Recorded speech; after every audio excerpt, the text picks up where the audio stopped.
Kebetulan si A diwakili oleh Iran, mulai dhisik ciri utama Iran wani Amerika. Enggak dong, Iran nanti dipresideni Shah Iran. Shah Iran itu Pahlavi bonekane Amerika. Terus digoleng ambek monarkine Khomeini mbek Ali Syariati. Semenjak itu Iran identik mbek wani Amerika, dimulai zaman era revolusi sinten Khomeini. Bakdo niku Rafsanjani nggih masih wani Amerika. Terus samangke Ahmad Binijad. Mulai riyen Iran kok ciri khas sebuah negara sing wani napa? Amerika. Assalamualaikum warahmatullahi wabarakatuh. Bismillahirrahmanirrahim. Kula niku saya inget teng mriki nggih, teng majelis mriki juga beberapa kali kula teng majelis Jogja cerita Bani Israel niku secara kriteria kitab sing mujma'ah, artinya tidak ada khilaf. Niku adalah zurriyatu Yakub, napa? Dinasti anak turune Nabi sinten? Yakub niku eling. Ini penting kula aturaken. Karena kaitannya zuriyah itu genetik, siapa saja yang berdarah zuriyah sinten Yakub niku disebut Bani napa? Israel. Dan istilah ini sing muradan fil Quran, dan itu yang dikehendaki napa? Al-Quran. Jadi tidak terikat geografis tempat atau teritorial. Niku rumono tenan. Sehingga sampean salah sekali ketika maknani Bani Israel yang sebagai nation sebuah negara, terus mbok maknani koyok Bani Israel sing teng Quran sampean sesat. Nak ngono sing Simon Peres saiki Israel sing tukang bantai Palestina ra enak mergo mlebu wa an lifadhaltukum alal-alam. Penggawane bantai tapi untuk ya Bani Israil napa uskuru nikmati allati an'amtu alaikum terus wa anni faddaltukum. Ini rumah nanti. Dan alhamdulillah teori saya itu benar. Itu teng mriki wonten teng Jalalain jelas bangsa Bani Israil itu maksudnya wong Yahudi sing urip zaman Kanjeng Nabi sallallahu alaihi wasallam. Iku sing dikhitopi. Ketika ning zamane Nabi dikhitopi manggene teng pundi? Teng Madinah. Paham ya teng pundi? Medina. Cuma secara anak turun pancen dzurriyyah Nabi Yakub disebut Bani Israel. Nah sekarang tuh ada sistem negara modern. Wong Afrika keriting welek keturunane sapa ora roh misale. Kok berKTP Israel itu secara hukum modern disebut bangsa Israel. Nale wong Balen cek wong Bojonegoro Temangsang tok Israel, Rabi Tono. Terus berKTP sana, ya disebut warga Israel. Paham ya? Jadi tentang Bani Israel. Dengan istilah kemudian yang berdasar negara apa? Modern, ya, negara modern di mana istilah Bani Israel menyebut sebuah nation, sebuah apa? Negara. Ini sing saniki Israel tukaran di Palestina. Paham ya? Tapi nak istilah Bani Israel di Quran itu semua zuriyah Nabi Yakub. Cek niku manggon Palestina, cek manggon Madinah, cek manggon teng Mekah. Mungkin sebagian yang manggon teng Indonesia. Karena itu urusan genetik. Ini maknanya turunan, ini urusan genetik, bukan urusan tempat. Sebab niku niki diterangkan wal munada man wujida fi zamanin Nabi. Ini manggone teng Madinah atau teng Palestina? Teng ya, jadi ini jelas gitu. Zaman kok salah paham. Jadi kadang-kadang kata kiai sing dalil Israel saat niki niku ya Bani Israel sing batal tukum alal alamin penak napa? Wis napa? Ini perlu kula terangkan sebagai mukadimah. Kemudian ya niki kula cerita. Memang secara tarikh Nabi Yusuf ya, Nabi Yusuf niku tiyang Kan'an niku nderek wilayah Palestina. Nah, istilah bahasa kuno niku Syam niku masuk no Syria, Palestina samangke, Israel samangke, termasuk Libanon. Niku istilah riyen apa? Syam. Nggih, teng kitab-kitab tarikh nak muni Syam apa namanya? Lebanon, Syria, Palestina dan Israel yang sekarang. Israel sebagai nation sekarang. Di situ termasuk ada bumi Kan'an. Bumi apa? Kan'an. Ini mana? Bumi Kan'an itu engkang kemudian menjadi domisili Nabi Yakub alaihi salam, melahirkan Yahud. Yahuda sak dulur liab mau tunggal napa bapak. Kemudian duwe anak saking ibu benten ini ku Yusuf kalian Bunyamin. Yusuf kalian apa? Bunyamin. Terus kados cerita teng surat Yusuf, Nabi Yusuf didrengkeni dulure walhasil akhirnya sukses teng Mesir. Sukses teng pundi? Mesir. Sehingga zuriyah Bani Israel lewat keturunan Nabi Yusuf dan keluarga Yusuf niku kathah sing pun dadi bangsa Mesir. Tapi ketika menjadi bangsa Mesir niku istilahnya tetap Bani napa? Israel.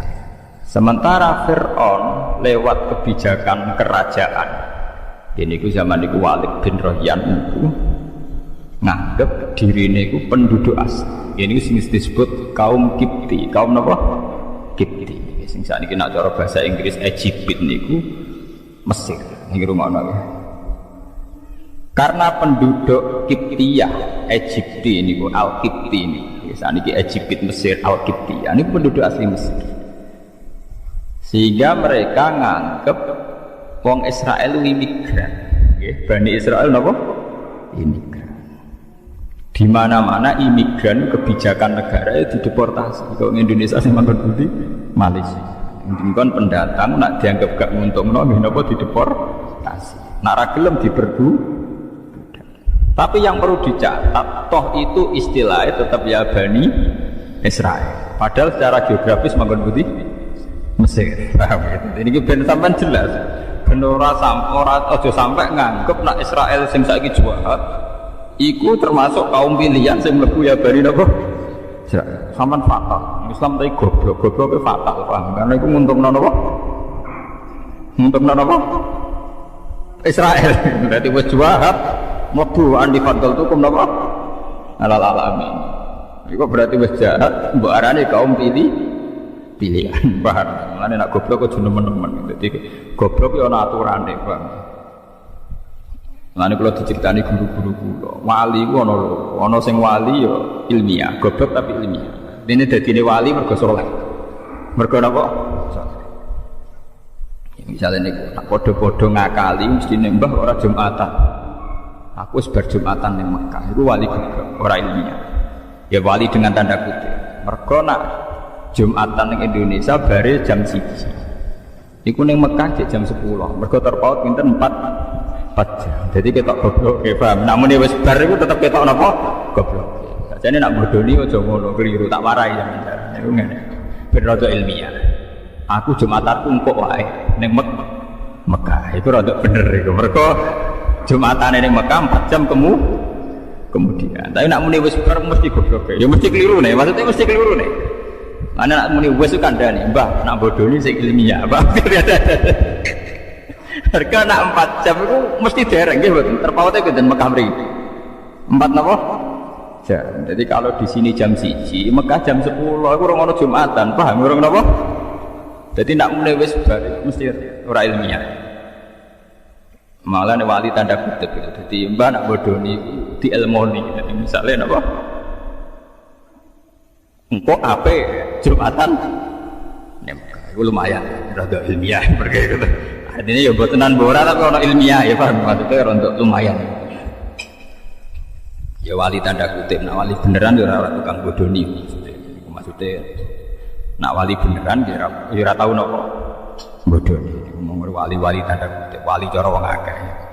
Ya pasti dukun bulet napa. Niki perlu kula terangkan. Kulo itu beberapa kali ikut seminar dan beberapa kali memberi gambaran. Pak Bahak, sebetulnya Israel itu versi Al-Quran itu kayak apa? Bahkan di beberapa universitas Jogja itu ya jadi penelitian.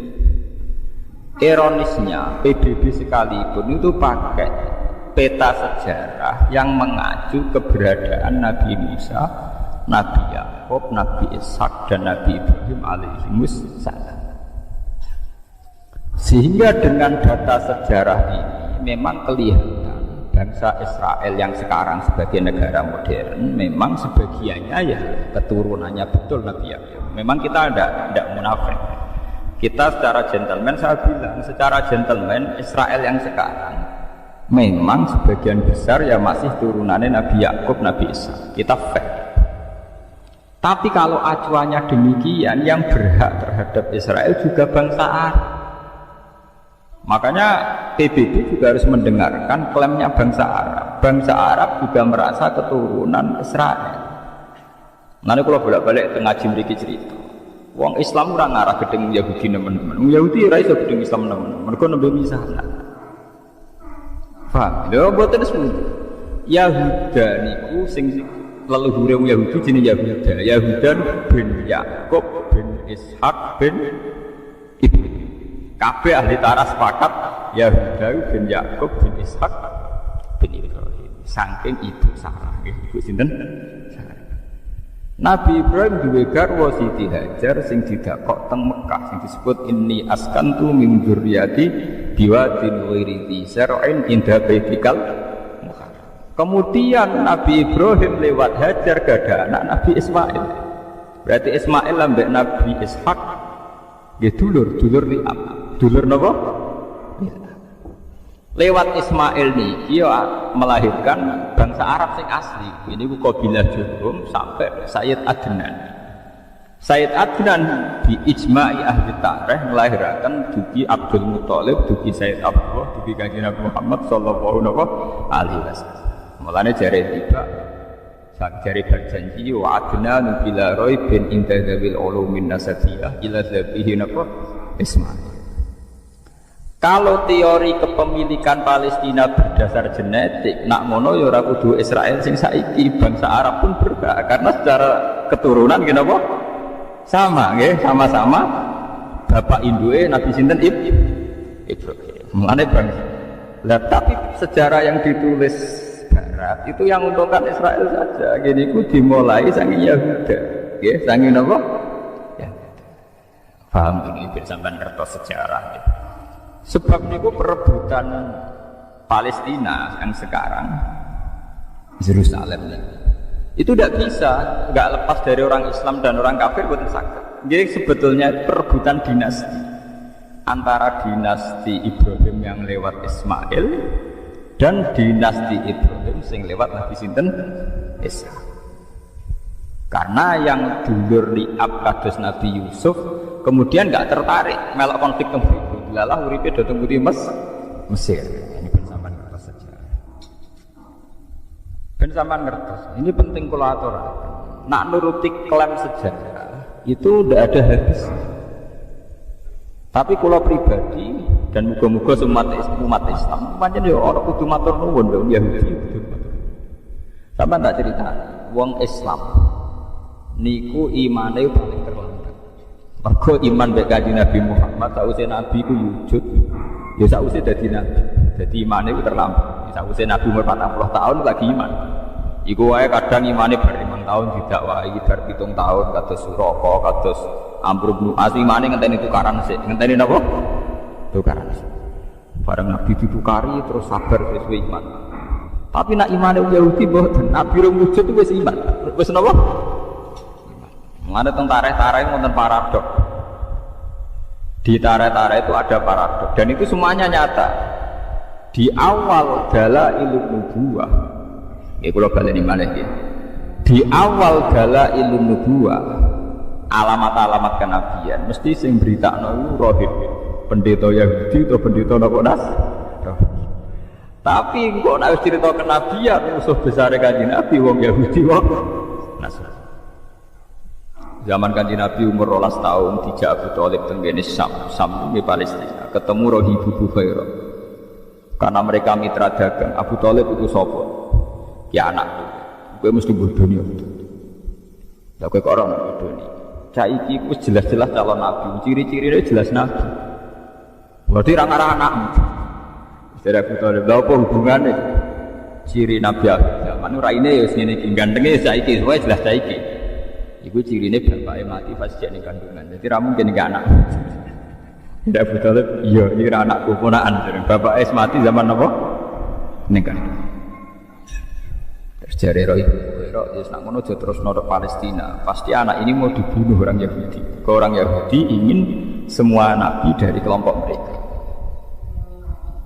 Ya, akhirnya walhasil gak dipateni. Balik.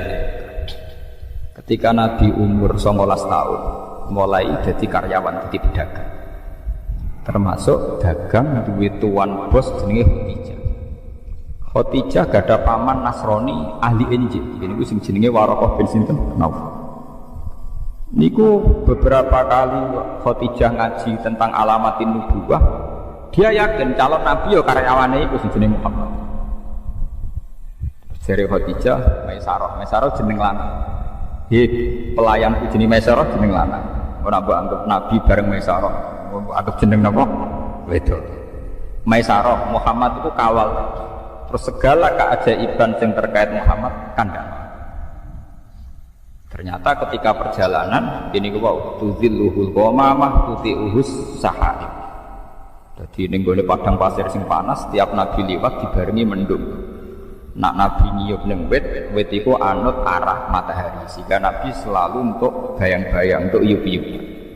Walhasil Maisarah cerita, wah kan iku pancen luar biasa. Gak tahu kena panas, mergo dalam perjalanan mesti diikuti napa? Mendung, diikuti awan. Terus jare Khadijah, lahu mesti ya iku calon nabi. Akhirnya Khadijah yang karya siap jadi untuk bojone, untuk rabi mbek karyawan. Jadi karyawan calon napa? Nabi ora karyawan calon kere ngetekno donya, jadi karyawan tapi calon apa? Nabi. Dia yakin sekali. Makanya dalam sejarah ketika Nabi itu memang ummi, Nabi itu memang sisinya itu ummi itu ora pahaman, keibu-ibuan. Jadi beliau itu tidak bisa baca, tidak bisa tulis, sehingga tidak banyak referensi tentang nubuwah, tidak banyak referensi tentang nubuwah. Dalam sejarah-sejarah ketika Nabi pertama ngertos malaikat Jibril teng Gua Hira, niku kaget. Karena Nabi tidak punya pengalaman sama sekali, ummi. Malaikat Jibril disangka malaikat mati, itu disangka weden. Ndruwedeg. Tapi apa yang terjadi? Ketika beliau pertama kali cerita pada Khadijah, iki bukti bahwa Khadijah banyak pengetahuannya. Gini sampai ben mengingat-ingat tarikh lagi sing nate ngaji. Khadijah dengan segudang referensi, segudang marojek, segudang dialektika akal. Bareng diceritani, aku mau ngerti wonge putih nggo wanteng gua. Malah marahi aku Iqra bismi rabbika. Aku wedi ndredeg. Terus jarene Kanjeng Nabi zamiluni aku kemuli, bareng berarti kemuli terus kan cerita. Tapi ketika cerita Khadijah semenenge kok. Jadi gamane cara Jawa, ya ini mas yang saya tunggu. Saya yakin ini akan terjadi. Jadi orang berkiblat. Karena Khadijah yakin ciri utama kenabian dimulai min ra'sil arba'in, saking umur pinten 40. Sehingga Khadijah lah sing nyeneng-nyeneng Kanjeng Nabi. Paham ya napa? Andaikan Khadijah dari awal tidak punya referensi ku calon nabi, mungkin dia malah kaget pisan. Ketemu sapa? Gerduwo ta setan ta iblis kan gitu. Tidak ada dalam tarikh. Setelah diceritani gitu, Khadijah malah pede, malah yakin. Berarti aku gak salah. Ya ini calon nabi napa? Tenang. Bahkan Nabi saat itu penasihatnya gitu Khadijah. Paginya dibawa ke pamannya yaitu Waraqah bin Naufal. Ketika dibawa dari Waraqah bin Naufal, yabna akhi, he dulu anake dulurku, kowe cerita. Bareng cerita, Waraqah langsung nyaut, hadzal namus alladzi jaa bihi Musa. Yaiku sing teko ning kowe padha sing teko ning Nabi Musa. Artinya apa? Secepat-cepatnya umat Islam iman ngenteni Kanjeng Nabi wis wujud, ngenteni bar 40 tahun, ngenteni bar dakwah, ngenteni bar salah paham macam-macam itu lagi Islam. Jadi Islamnya sampeyan ning Nabi Muhammad itu terlambat paham. Dhisik Islame wong Yahudi, mereka tahu sedurunge wujud sinten Nabi, paham ya? Lho niki tenan nih. Wong Yahudi wis. Tapi nggih pun ngoten niku pun sunnatullah. Bareng Kanjeng Nabi wujud tenan dadi nabi tenan. Sing iman tenanan niku wong sing Islame anyaran. Yaiku para sahabat. Sing dhisik terkenal Nabi Muhammad apa ana nabi akhir zaman, gentenan musuh. Nah niku ampun sunnatullah niku tak pikir ora nabi tok. Sampai dia anak digadang-gadang, bodhe musuhe merebutan dunia mbek anake. Jadi itu fenomena sosial. Makanya ini Quran disebut wa kanu min qablu yastaftihuna 'alal ladzina kafaru. Falamma ja'ahum ma'arafu kafaru. Sebelum Nabi Muhammad wujud secara nyata, iku wong Yahudi wong Nasrani nak perang muni, ya Allah bismi Muhammad. Atas nama Muhammad kula nyuwun tulung menangno. Jadi tiga wasilah. Tinggi sinten? Wasilah. Tapi ketika Muhammad wujud secara nyata, falamma ja'ahum ma'arafu malah napa? Kafar. Jadi wong Yahudi kaya santri sing rada kurang ajar. Santri wanyaran mondok kenal Gus seneng ora karo. Diceluk kiai ini seneng ora karo. Ben nek wis ngalim mbek Gus musuhan. Mergo saingan golek pengah. Kowe pertama jadi masuk partai Demokrat ya Golkar. Ambek pimpinan udine ra karuan. Tidak peluangnya sama ya kompetisi, si ikut. Jadi sajane padha wae donya iku wis padha wae. Ila yaumil qiyamah gitu. Kowe bisa iso salaman mbek kiai ngucap seneng ra karuan. Kok ora mati-mati nganti tuwek. Pas wae kowe wis dadi kiai, ya saingan. Wis tuwek mau leren, mau gentenan. Jare sing tuwek nggih ngoten. Oh, nom ra sopan. Kondisi alif bae tak ulang saiki mle. Ya padha klirune. Wong dhek kader sukses kok nyesal. Iku bahaya goblok pisan. Wong dhek kader sukses kenapa? Nyesal. Sing nom yo kliru pisan. Njane umur dawa kok nyesal. Iku yo kliru pisan. Iku padha setane, namanya padha napa? Setan. Mulane kula dicucuk ora pati seneng. Perkarane ngoten kuat suwe ta ora oleh hormat. Manusia tukarane gampang. Beda partai kok ya mari tukaran. Beda pengaruh ya mari apa? Tukaran. Mulane kula seneng ngaji ngeten iki seneng sirapati mulya nemen-nemen. Mergo sing drengki ora pati semangat, mergo ora pati mulya. Dampar ditemuli sajadah wis bar. Ada mulia teman-teman pidato ning podiume wapi kiai ini terakhir nomor 5 tiap MC sampai sambutan menunggu wabil khusus al mukarram sahibul fadilah al alim al alama kok nganti lali sampai tanggane ora roh. Ane wonten cerita ana kiai ning desa terbelakang misale jenenge Qurtubi ngene semoga roe tanggane Qurtubi bareng santrine Butino Khitobiyah wabil khusus al-alim al-alama sahibul fadilah al-haq kiai Qurtubi dari tangga-tangga sarahku jenenge kok sitok Qurtubi kok cek iki kok akeh terus dari sing awam paling ora iku maksudnya mergo kesuwen oleh wabil khusus sahibul fadilah al-alim al-alama piye kan kula alhamdulillah rada nasib ngoten ora tau pidato dadi ora tau dikono.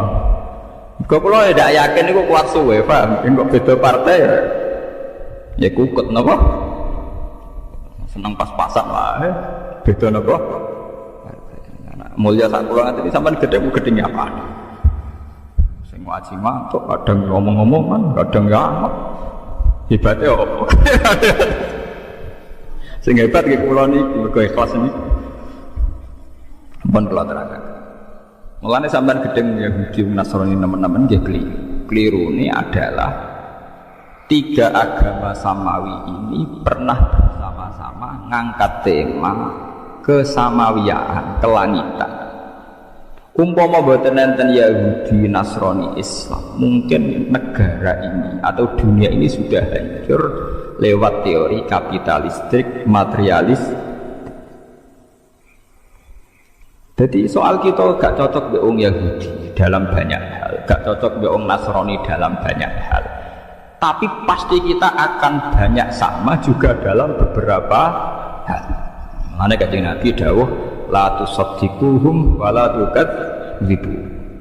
Nak wong Yahudi Nasrani cerita, kowe aja muni yo, nak muni yo kok nang gor. Tapi aja muni ora, nak muni ora kok nang iyo. Misalnya orang Nasrani itu punya terminologi surga Eden. Ning Italia ngerono mewah-mewah jenenge paradisa. Paradisa itu sangka kata firdaus jamake paradis. Wong Italia paradisa. Surga Eden, Eden yo adem. Nak kowe tiap cerita wong Nasrani mbok gorohno, berarti kowe gorohno anane surga Eden, surga Faradisa. Tapi kowe meni yo ya keliru. Wong kono pangerane telu kowe mung sitok. Paham ya? Niki kula aturaken. Mulane jare Quran wala tujadilu ahlal kitab illa billati ya napa ahsan. Nggih niku masalah-masalah sama. Itu masalah-masalah yang sekarang ngugemi ini namung Yahudi, Nasrani, Islam. Niki alhamdulillah tenang. 3 agama besar ini mewarnai ciri adanya Tuhan. Meskipun Tuhan Yahudi disebut Yahweh, Tuhan Kristen Katolik Trinitas, Tuhan Islam Allahus Somad lam yalid walam yulad. Tapi ini penting kula aturaken karena sekarang itu gelombang materialistik di mana semua unsur dianggap karena materi itu luar biasa. Mulane kula yakin, ainul yakin suatu saat 3 agama ini akan mendialogkan diri dan menjadi baik-baik saja. Perbedaannya hanya masalah visi-visi keilmiahan. Nanti di era modern, saya gitu tukaran sih. Paham ya, macam podo salah paham ya, podo kotoke. Tapi bahwa dulu zaman Nabi Muhammad itu sering ada dialek bersama. Misalnya dalam surat sing Madaniyah, ini kalau sebut jelas-jelas Madaniyah. Artinya secara teori usul fikih kemungkinan mansukha itu kecil, tidak ada potensi dinasa. Nggih, enggak ada potensi napa? Dinasa. Niku wonten ayat Qul ya ahlal kitab ta'alau ila kalimatin sawa'in bainana wa bainakum. Jadi istilah he ahli kitab maknanya Yahudi Nasrani. Ayo kita diskusi bersama-sama ila kalimatin sawa. Kita nyari titik temu bainana wa bainakum. Kita cari titik temu. Siapa yang layak jadi Tuhan? Allah na'budu illallah wala nusyrika bihi syai'an. Tetap wong Nasrani lah yakin. Misalnya ada Tuhan Bapak, Tuhan Anak, Tuhan Ibu, tetap ditakoni. Lah sing paling kondang sing sapa? Ya mesti bapak, jenenge bojo wedok anak tetap kalah gitu. Sing kondang tetap sitok. Iya ya tetap sitok. Ya milih sitok ae. Orang Yahudi tidak punya masalah Trinitas karena orang Yahudi tidak punya dosa syirik, enggak ada dosa apa? Mulane Quran nak cerita dosane wong Yahudi mesti wayak turunan nabiyina biwiril tukang mateni nabi. Mergo wong Yahudi gak direputasi dosa syirik. Dosane tukang mateni. Nganti saiki wong Yahudi dosane mau tukang mateni tok, Pak.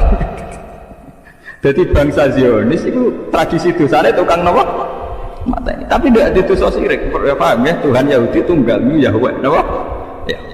Nak teng ejaan Latin Y besar A H besar W E H Yahweh. Lah Yahweh nak sampean maca ya Allah mbok imalahno iku ya wis napa? Yahweh sama. Kowe nak imalah Ibnu Amir ya wa duha wa laili idza saji ma wadda'aka rabbuka wa ma iku padha. Sehingga Quran wani nantang ta'alau ila kalimatin sawa'in bainana wa bainakum. Tapi ketika Gus Dur melakukan dialek beragama itu asing cara pondok pesantren. Gus santri wis ora ngaji Quran, mengaji Farqon. Perkataane makmum masbuk mek muafek najis bola dua mek mutawas sitok. Jadi tema-tema besar agamanya apa? Jadi kudu tobat manjen memang enggak paham. Wong asing tenan sampai ayat itu ya asing tenan. Sing paham iso diitung termasuk kula niku termasuk bejo, kula termasuk paham. Lo asing kan? Ngiranya dialek antar umat beragama itu satu teori modern yang difasilitasi LSM atau beberapa media. Padahal dialek antar umat beragama itu tua sekali, yaitu di surat Makkiyah Madaniyah sudah ada ya ahlal kitab ta'alau ila kalimatin sawa'in bainana wa bainakum. Coba kita cari titik temu bainana wa bainakum. Allah na'budu illallah wa la nusyrika bihi syai'an wa la yattakhidza ba'duna ba'dun arbaba min dunillah. Kita harus sepakat bahwa kita ini manusia. Ciri utama manusia itu satu, yaitu tidak bisa jadi Tuhan. Jadi sebetulnya ciri yang khas pada manusia itu satu, tidak bisa jadi Tuhan. Wa la yattakhidza ba'duna ba'dun arbaba min dunillah. Paham ya? Artinya jangan ada Tuhan yang dari unsur manusia. Karena ciri utama manusia itu satu, tidak bisa jadi dua. Iya. Sehingga zaman itu yang Yahudi sing masuk Islam nggih kathah kados Abdullah bin Salam.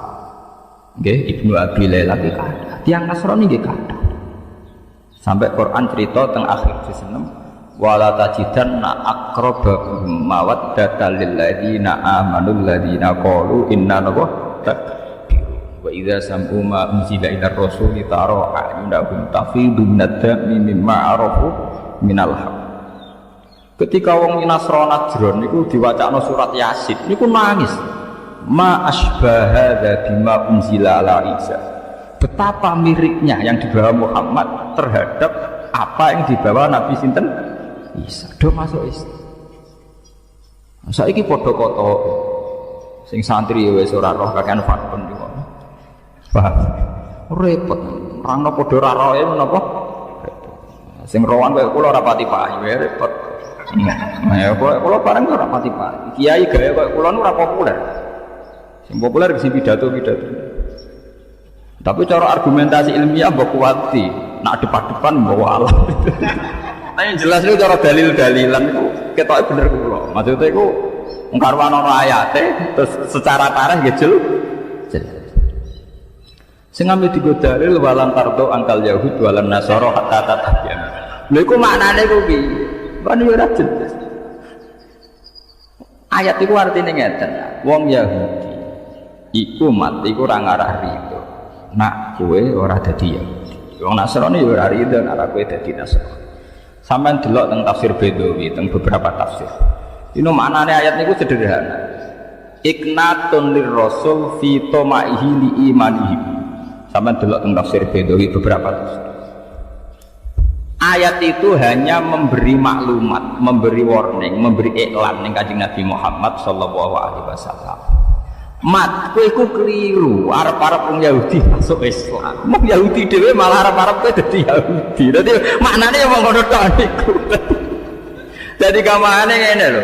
Ana toko cilik meh bangkrut. Sing sitok toko gede. Lah sing toko cilik kepengin arep-arep sing gede bangkrut. Padahal sing gede dhewe kepingine sing cilik lah bangkrut, ganggu wae, paham. Jadi artinya niku walantar itu bukan masalah ideologi, argumentasi ilmiah ya mboten. Niku masalah-masalah tren, masalah mat kowe wis arep-arep Yahudi masuk Islam iki. Nak mereka iku arep-arep masuk Yahudi. Dadi wis wanggep wong liya lho, ora usah bakas arep-arep napa? Sampeyan delok maknane mboten. Kalau masalah argumentasi ilmiah itu orang Yahudi, Nasrani, Islam sering pada titik temu. Gini ku ila kalimatin sawa. Okay. Jadi sebetulnya ketika Tuhan sudah Tuhan Bapak, Tuhan Ibu, Tuhan Anak itu masih menyisakan pertanyaan. Lalu yang paling hebat siapa? Tentu ada jawabannya. Yang paling hebat ya mestinya Tuhan Bapak. Paham ya? Mane wonten cerita lucu, kalau ngaji teng Yogya do guyu, Nasrani iku mau wani cerita Tuhan Bapak ke Tuhan Ibu. Tapi rawani cerita kapan kelone, paham iki perlu. Mulane Quran cerita, anna yakunu lahu waladu wa lam takul lahu napa sahibah. Anna hale kaya apa lahu kedhe apa iku waladun duwe anak. To walam takun hale ora ana lahu kedhe apa sapa sahibatun kanca wedok. Kudune nek diceritakno anak kudu diceritakno carane, paham ya? Repot. Artinya begini. Pada akhirnya mereka juga meyakini bahwa Tuhan anak pasti tidak urusan begitu. Dan tidak ada urusan genetik yang sempal sing doa anak. Pasti tidak urusan begitu. Jangan-jangan hanya urusan nisbah. Urusan apa? Nisbah. Lah nek ngono hakikate tetap lam jalid walam. Lah paham ya? Ini ngaji kelas tinggi nih Pak, biar sampean bedong ben ra goblok teman-teman, paham maksudnya. Bahwa itu tugasnya ulama itu ben umat ora goblok teman-teman. Nak nganti pinter wangel, penting ora goblok napa teman-teman. Paham ya? Mulane Quran oleh nyindir anna yakunu lahu waladu wa lam takul lahu napa sahibah. Kok iso darani duwe anak? Iku kapan maine kan? Lho iki tenan. Jadi cerita Quran artinya begini, sebetulnya itu ya itu masalah-masalah nisbah. Dan ternyata betul dalam dialog-dialog antar umat beragama mereka juga ngakui itu hanya urusan apa paham ya urusan apa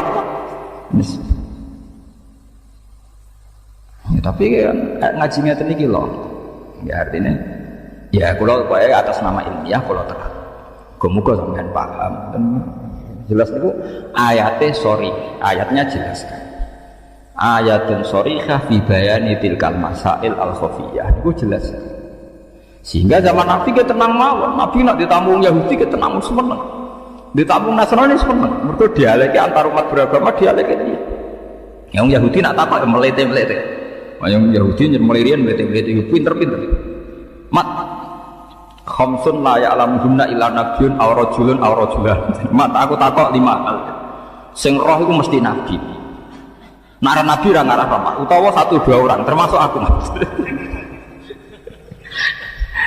wah kanjeng nabi wong umi yo bare bebas ini ra rowan umi ora rowan ora tau maca kanjeng nabi ra tau maca majalah ya ora tau maca buku lah anak nabi maca majalah maca buku ra duwe referen iki bangune garap skripsi takokane pertama ngeten mat wong nak pertama mlebu swarga itu sarapane apa? Terus kedua, Pak. Rajulun yamlikul maghrib wal masyriq. Iku sapa jenenge? Bingung meneh. Wes pokoke aneh-aneh.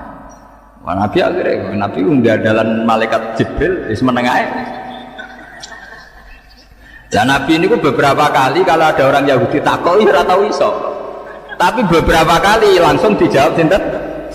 Saking seringe Nabi akhirnya sekepedenen, yo tak jawab. Orang muni insyaallah, Pak, orang muni napa? Ya, gendenan pangeran sing tersinggung. Nganti pirang-pirang dina kali. Oh Yahudi seneng, wah iki Muhammad kalah ya. Biasanya isonan saiki napa? Kalah. Wah akhirnya kanjeng Nabi nangis. Ya wong biasanya ana ilham kok kira ana napa? Nangis. Akhirnya pangeran gak mentok, diwarai tapi diamuk sih, paham? Lha iki nyata, diwarai tapi diamuk sih. Ini ku wala taqulanna li syai'in inni fa'ilun dzalika qadan illa ayyasha. Mat pe ojo geman muni ya ira tampon. Wong sing duwe ilmu iku aku. Jadi akhirnya walhasil Kanjeng Nabi diwarai tapi diamuk sik, wah diamuk sik. Walhasil pangeran rentol diwarai. Nah mulai diwarai iki ana surat ayat wa yasalunaka anzil qarnain. Qul sa'atsu alaikum minhu naba dzikra. Oh iya tentang Dzulqarnain iku wong Mesir. Jenenge ngene. Terus kejadiannya ngene. Qul sa'atsu alaikum minhu naba dzikra disebut inna makanna lahu fil ardi wa atainahu min kulli shay'in sababa fa'atba sababa sampai hatta idza balagha maghrib sampai terus lancar kan ya mat bener dari Yahudi sedekah orang ngetes ya tenang ya mat sedekah nah sing repot tuh takok urusan ngoten iki mak kadang anak mirip bapak kadang mirip mbok iku asal usule piye Nabi tidak bakas pornografi. Akhirnya Nabi tetap jawab. Nak sing semangat sing lanang berarti mirip bapake. Nak semangat sing wedok mirip lho. Mbok. Mulane anggere ana pasangan elek, misale mboke wayu sing lanang elek, aki-aki anak elek, mergo mboke rasa.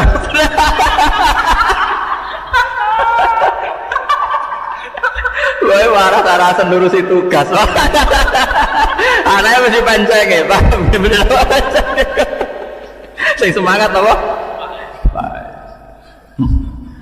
Mulane wonten guyonan ana tokoh nasional sing anake mirip bapake, dari tokohe takoki kok ngoten, wah aja bakas iku.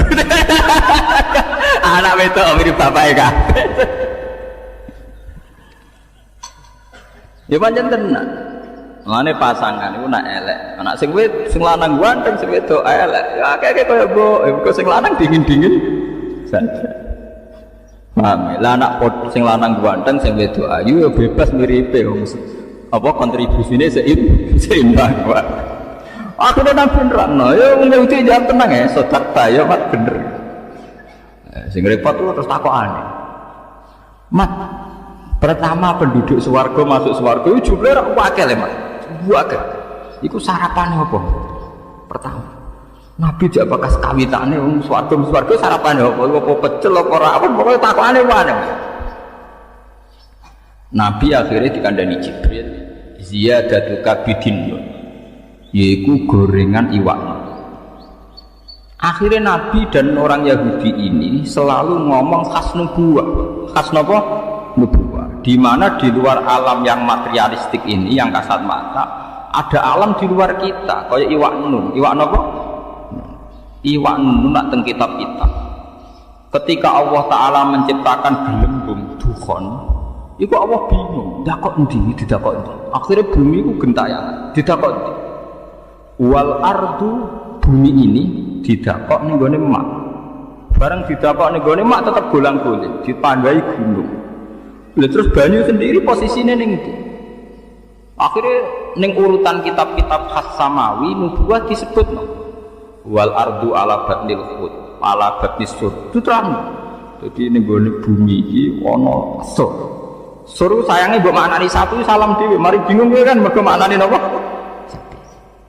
Jadi bumi iku ning tanduke sapi, sapi ning banyu ning gone iwak nun ning gone hawa. Hawa khas-khas nubuwah itu yang tahu hanya orang Yahudi. Termasuk sing diterusno khas nubuwah Kanjeng Nabi Muhammad sallallahu alaihi wasallam disebut nun wal qalami wa ma yastur. Kita hanya tahu maknane nun iku iwak nun. Iwak nun itu iwak sing gegere dinggo panggonan bumi. Tapi alam materialistik tentu kita bicara kayak yang sekarang, teori Big Bang, planet bumi di sini, planet bumi di sini. Kita tidak pernah menjangkau ilmun sing kaya ala zuhril hud. Nggih, ala zuhril apa? Sami seperti qaf wal Qur'anil Majid. Ketika Nabi Muhammad tanya, "Ya Allah, qaf itu apa?" Iku jabal. Lan wong kono nak mane Jabal Kat, maknane Jabal Qaf. Ila Jawa dadi napa? Jabal napa? Kat niku sangka Jabal Qaf. Ila Jawa dadi napa? Jabal Kat. Jadi kok anggere adu itu. Anakku minggat botok Jabal Kat, maksudnya waduh banget. Pak. Ternyata sampean kalau lihat di kitab-kitab kayak di Sawi, di Tafsir Munir itu detail sekali. Jabal Qaf itu induk gunung. Dan semua urat gunung yang ada di dunia itu terkait sama urat yang ada di Jabal Qaf. Jadi kalau Allah lewat malaikat kepengen goyang gunung, itu mau instruksi ning induke ini Jabal napa? Qaf. Kemudian digoyang, kemudian goyang semua. Dulu orang itu janggal, tapi sekarang orang tidak janggal. Menurut pakar geologi, pakar-pakar vulkanologi, semua gempa di seluruh dunia itu hanya butuh narik satu pemicu. Kalau patahan di Australia gerak ya gerak semua, karena kayak bola sodok sekali disodok sidik. Jadi makanya ini gempa akan terus sampai benar-benar bumi kembali ke semula. Disodok mulai riyen teng Taiwan, kemudian Aceh tsunami, diteruskan ke NTT, terus ke Papua, kemarin ke Pangandaran, terus sekarang di mana itu yang Mentawai. Ya begitu terus. Jadi ternyata itu mirip cerita yang di kitab-kitab. Allah tuh gak perlu ngintersekno gunung terkait, cuma ngintersekno duit tok. Jadi otote tak diobahno. Niku gunung sak donya. Napa? Obah, karena sistem gempa atau gunung itu sistem terpadu. Kesodok sitok. Ya sedok kesodok napa? Semua. Nah, ini termasuk ilmu-ilmu sing khas nubuwah. Padahal tentu dulu para nabi tidak punya teknologi, tidak punya sains, punyanya wahyu, ya, punyanya apa? Wahyu. Ini perlu keluar. Itu termasuk kontribusi orang Yahudi terhadap Islam. Malah teng jalalan-jalalan yang riwayat alunaka angil Quran rujuke ora ning sahabat, ayil ya. Jadi Quran turunin Nabi Muhammad tapi sing takok aneh-aneh wong napa? Yahudi. Jelok teng kitab-kitab. Wa alunaka rujuke sahabat napa Yahudi, ndomir jamaen. Ayil napa? Yahudi mungkin sama nak mulai delok. Mesti Yahudi. Bersing aneh-aneh. Wa alunaka angil Quran, wa alunaka anir roh. Niku mesti Yahudi nggih, ndomire teng putih. Yahudi. Karena mereka yang punya pengetahuan khas samawi. Napa khas napa? Samawi. Termasuk takok malih, jadi sing jadi fenomena sekarang. Mat, kalau Allah memutuskan seseorang dicintai itu gimana, Mat? Ya, akhirnya cerita. Kalau Allah mencintai seseorang, Allah bilang sama Jibril, Jibril bilang sama malaikat langit bilang sama malaikat dunia. Kemudian fayudul qabul fil ardi. Kemudian dia menjadi trendsetter, tahu-tahu diterima. Pangeran wae ngersakno wong tertarik kabeh. Nek wae ra ngersakno ya wong bodeng kabeh kados polling ngoten iki. Ini biar sampean tahu. Sehingga orang Yahudi tadi agamanya Yahweh, Tuhannya Yahweh. Orang Nasrani juga punya masalah nisbat tadi. Berarti tiga agama ini ya punya ila kalimatin sawa. Disebut kul ya ahlal kitab ta'alu ila kalimatin sawa'im bainana wa bainakum. Berarti natijanya seperti sebetulnya kita dengan mereka ada kalimatin sawa, nggih bainana wa bainakum. Paham ini ben sampean ora terlalu dadi ekstremis sing bodho, paham dadi ben ono seni ilmiah. Mergo wong kotok nemen-nemen ketok bodho nih, paham. Kok gedeng Yahudi nemen-nemen Nasrani. Kanjeng Nabi Muhammad populer, sing populer wong Yahudi napa? Nasrani. Nggih mboten, sedurunge dadi nabi, bahkan sedurunge lahir. Sampai Islamnya lagi piye nggih, Pak. Wis lewat modern, lewat macam-macam. Oh, mboten lewat kanjeng. Banyak Allah besar. Paham ya? Mulane termasuk Allah khasih dari pangeran ini dari Allah. Aku pokoknya mau dibantah. Aku ini alamu malah dalam dari pangeran. Termasuk ciri khasih pangeran nanti kersa ora kena napa. Nanti kalau ini cerita tentang bojo kula, dia juara para ideal. Nanti mati orang ngari ideal. Jadi wong sing arep-arep ya ideal wong bentuk utawa ngawur. Ora pangeran udah arep-arep napa? Nanti kalau jadi kiai kan khusus teman-teman, auzubillah mah. Kalau tak rewangi khusus lain, tetap wae wong perlakuan kiai, wae lek nak ono tanggane mati, ono mati, orang ngarah hormat tenanan. Jadi kiai sing khusus demen kesel. Misalnya kiai ini mulai bersubuh tahajud, sholat apa kalau sak kena ya, ketemu wong sopan. Wong eling gue tetap pendak keluargane mati, ya ngono-ngono hormate, ngono-ngono. Jajal ke bar salat subuh marung ngopi, bar rokokan kok kamar. Aku sing penting aja zina, dosa-dosa gede, pokoke aja nglakoni dosa napa gede. Bar iku plepak-plepuk ning warung. Ya padha wae wonge yo. Ning ndi ngopi? Yo. Engko hormate padha-padha wae, paham ya? Mbok ora wonge khusuk duwe lho, engko wong yo ngono. Padha hormate yo. Pendak keluargane mati eling sam. Orang Arab ora wonge khusuk terus lo derek jenengan jai dunia akhirat derek jenengan derek tahajud derek wiridan derek kapian rangarah tetap sebagai tontonan paham jadi rugi nama rugi khusus teman-teman rugi walhasil mana ngadil ku mana kayak pulau kayak ngiyai teng mriki terus uang ada dosowan pulau mau tenang pulau ngerti kadang senengnya uang lama mus piro mau ditenani rugi mau ngadil pulau bisa dikilani paham berapa mau ngadil ngeten. Kalau cerita tentang bojo, pangeran do kersane piye ra ono sing jelas iku nak pangeran niku ndarani halal ya halal terus wong pangeran sing duwe donya. Nabi Musa iku nabi papan atas termasuk ulul az. Lha iku uripe mangane di rumah Firaun. Di rumah sinten? Nabi Ibrahim nabi papan atas termasuk Abul Anbiya. Duwe bapak kafir jenenge Azar. Lha ngono kok nurun ning Nabi Muhammad. Nabi Muhammad itu panitia kelahiran utamanya Abu Lahab. Takokno tareh ndi wae panitiane Abu Bakar, tapi sinten? Abu Lahab. Lahire Kanjeng Nabi panitiane Abu Bakar nomor Abu Lahab. Abu Lahab. Nganti tuku budak dimerdekakno demi ponakane jenis sinten? Abu Lahab. Gede Joko sing rumah ora Abu Bakar, Abu Thalib. Sing cara tareh ya cek ka sausé dadi nabi lagi di rumah Abu Bakar, paham ya? Mulane kanjeng Nabi Muhammad Abu Lahab pun rokok teman-teman ya kecewa deh. Sampai ngajukan syafaat petisi napa? Syafaat. Empun Gusti, nak pancen wong kafir ora iso mlebu swarga minimal lak Senin Abu Lahab siksane didiskon. Wah, kanjeng Nabi nangis tenan. Mosok wong sing tau berumat gak entuk napa diskon. Dituruti tenan. Ya mat nak Senin tak ringano siksane sinten? Abu Lahab. Artinya dunia ora ono dia.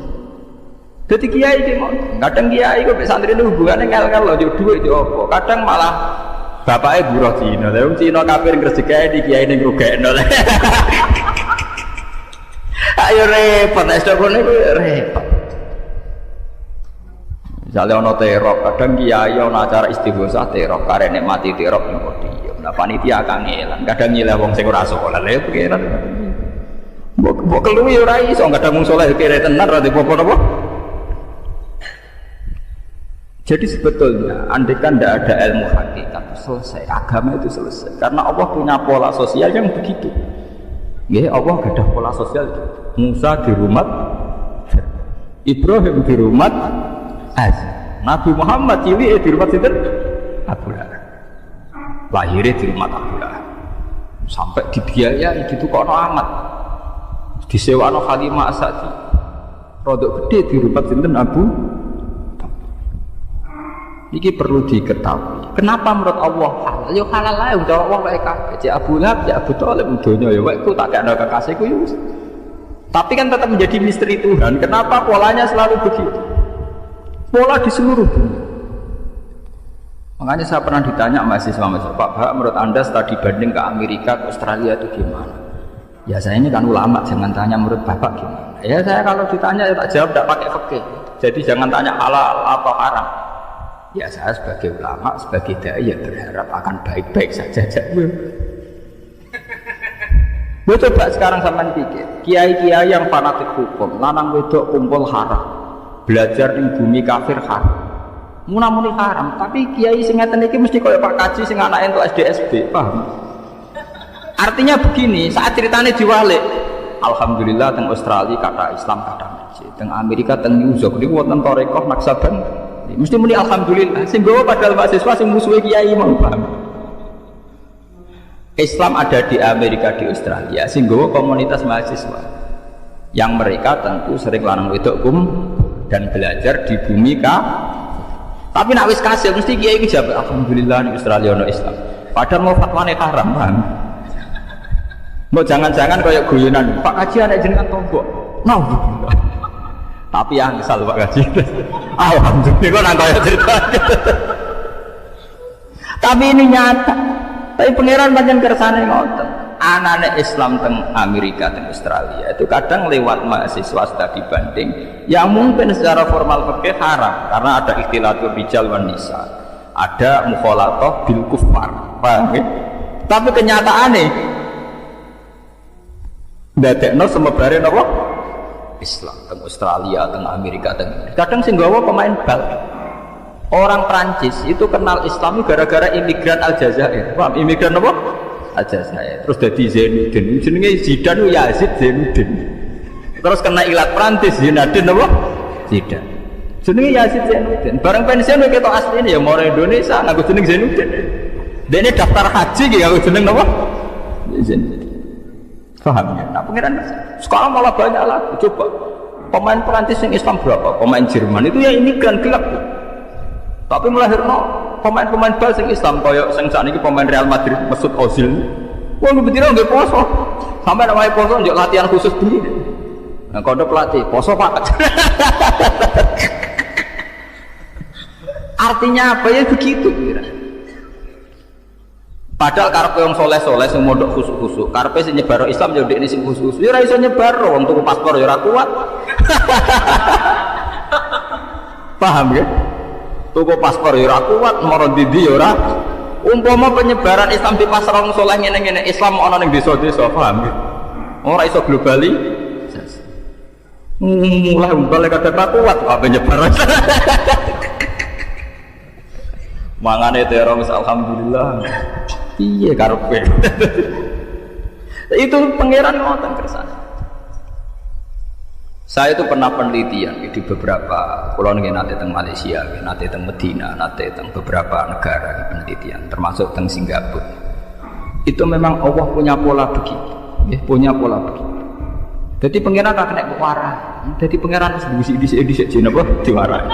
Makanya ketika malaikat marahi pangeran tersinggung, Gusti, kenapa manusia yang jadi khalifah kok tidak kita? Wong kita bedina maca tasbih. Jadi pangeran, kowe ora apa? Ini alamu malah. Sakjane malaikat yo ketok goblok. Wong dekne karuan ngaku nek aku tukang maca tasbih. Pangeran ngendikan, manusa tak dadekno penggantiku, bagian kluyar-kluyur, bagian ngurus bumi. Malaikat bantai, wong nakal kok dadi pengurus bumi. Mestine kita sing maca tasbih. Malaikat gobloke kan ngene, ndekne mikir nak sing maca tasbih ku suci, sing kowe aku yo gak. Tapi jare pengiran mau ngurus bumi kok ambek dengok-dengok kan yo ora iso. Artine dadi malaikat yo goblok, ndekne dhewe wis ngaku kula nu bedina maca tasbih yo kamen wiridan ning musala wae. Oleh ngurusi kapan itu malah pengiran malaikat ora iso mikir. Padha wong saleh-saleh ning pondok ning kuaman, bar duha ngliwat, bariku salat jamaah, bariku jagungan mbek kancane. Ngono tok, siklus uripe ngono tok. Paham nggih? Yo ora ora saiki ana kristenisasi yo ora ora. Ana perbudakan yo ora ora, ana trafficking wanita-wanita diprostitusikno nggih napa? Ora agar kurma naudzubillah ngono tok. Lah modal ngono kabeh mimpin Islam ku piye carane, Pak? Modal astagfirullah. Apa-apaanan, blok-blok paham nggih. Jadi soleh ngeten niku kudu mari, paham nggih. Memang soleh dari segi dia tidak zina, tidak kakean tingkah itu soleh, tapi tidak punya masa depan, paham nggih. Soleh tanpa keprospekan, berarti kudu tobat. Modal astagfirullah pemimpin dunia. Padahal di luar kita ada trafficking, orang yang dulu TKW, yang ngiranya dikerjakan di restoran, tahu-tahu diperdagangkan seks, di mana-mana ada kriminalitas macam-macam. Bagaimana fenomena dunia yang kompleks ini kamu pimpin hanya karena kamu tukang soleh, tukang wiridan. Nah, dari pangeran malaikat, wana nusabbihu bihamdika wa nuqaddis. Dari pangeran ini alam malah ta'ala. Kowe ora apa. Nak kowe sedarane tukang maca tasbih ning kamar, artine dhewe kowe dhewe ngaku ora maro dinti, paham? Padahal wong mimpin kudu ning ndi? Ning ndi. Itu sama. Beberapa penyimpangan Islam di Inggris itu tidak bisa dijelaskan ketika ada klaim-klaim buruk terhadap Islam atau citra buruk terhadap Islam. Yang meluruskan itu mahasiswa-mahasiswa yang dari India, dari Pakistan. Yang paling fenomenal ya kasus di Birmingham itu, di Manchester itu. Seorang sarjana Ahmad Didat, dia sarjana Islam orang kebanyakan. Dia meluruskan stigma Islam yang ada di Inggris sehingga perdebatannya direkam di seluruh dunia. Yang terkenal Ahmad Didat debat dengan Stanley Fisher, seorang pendeta dari Swedia berdebat dengan mahasiswa Islam dari India. Tapi hikmahnya bisa. Sampai teng perdebatan itu langsung wonten mahasiswi saking Swiss masuk Islam. Ya karena pertanyaannya gitu. Bapak pendeta, apa betul Anda yakin Yesus itu Tuhan? Ya iya. Tapi Tuhan Anda manusia. Ya pernah ke kamar mandi, pernah kemana-mana. Ya iya, namanya manusia. Nah, sudah sekarang Tuhan Anda, dari Ahmad Didat, Tuhan saya terus baca surat Qul. Tuhan saya itu tidak punya sifat manusia. Dia unggul, dia lam yalid wa lam yulad, dia tidak seperti manusia. Dia super, pokoknya rapat manusia. Jadi mahasiswi saking Swiss, bocah wayu menarik gaya mau suka. Saya lebih tertarik Tuhan Anda. Oleh masuk Islam itu udah aku kayak pacaran. Dia ini masuk Islam, saya lebih tertarik Tuhan Anda dari mereka. Akhirnya masuk Islam mereka sifat Tuhan yang versi Stanley Fisher dengan sifat Tuhan yang Ahmad Didat. Saya lebih tertarik Tuhan apa? Anda. Akhirnya masuk Islam, mereka lebih tertarik dengan Tuhan Anda. Intinya begini, itu tidak mungkin santri. Santri boyong rawani, kok paham? Ngadepi keluarganya rawani. Jadi kita misalnya ya, kita yang mondok, pulau berharap, buat sing legowo. Jadi wong soleh rasa mutungan, paham? Rasa mutungan, rasa gremeng, pokoknya nikmati kesolehan sampai. Gusti kula wong soleh tapi rasa kuyar kuyur, mungkin sing kuyar kuyur untuk hidayah jenengan ora ya apik. Men fatwa wae. Fasik, sidik-sidik bener apa? Fasik, fasik. Mulai kalau ditakoki Pak Bak, gimana hukumnya studi banding? Kan banyak mahasiswa yang ke Australia, ke Amerika. Kita jawab, ya saya berharap akan baik-baik saja. Takoki lanang wedok, tapi kan lanang wedok kumpul. Lho hukumnya lanang wedok kumpul haram ora bergantung masih studi banding. Masih santri ning kamar lanang wedok kumpul ge haram. Niku ora sing terkait mbek studi napa? Banding. Lho lanang wedok kumpul haram ora gak terkait mbek studi banding. Ning ndi wae hukumnya napa? Haram. Niku ora hukum anjar, hukum kawak iku paham. Jadi gak ngenteni fenomena urusan studi napa? Banding. Aku kiai pinter mbak akali ya. Tak sing takok akhirnya takok. Niku wartawan MTV ini pernah mewawancarai saya. Pak Bak mau masuk TV, cangkemmu ke ikhlas bola tera ikhlas. Enggak Bapak ini serius, bukan serius enggak. Aku seneng dadi kiai kuno. Mbok nek tuwek menawa gelem, tapi menawa iki ketok ya mbok alam. Ning jelas iku aja warai seneng dhuwit sik, tak ikhlas sik. Nek tabungan ikhlas wis akeh gak apa-apa. Jadi Nabi Isa menceritakan dirinya itu waja'alani mubarakan nama kuntu, saya ditakdir Allah berada di mana saja memberi berkah, memberi kemanfaatan bagi orang lain. Ada beberapa cerita tentang Nabi Isa, jadi perlu diketahui ada 3 nabi yang seperiode. Satu Ibrahim dan Nabi Lut. Ibrahim itu sama Nabi Lut itu pernah paman. Kedua Nabi Musa dan Harun. Sebetulnya yang jadi nabi itu Nabi Musa, tapi Nabi Musa karena alsak lisannya tidak jelas, minta Nabi Harun, ya tentu minta kepada Allah supaya Nabi Harun jadikan nabi. Terus ketiga Nabi Isa dan Yahya.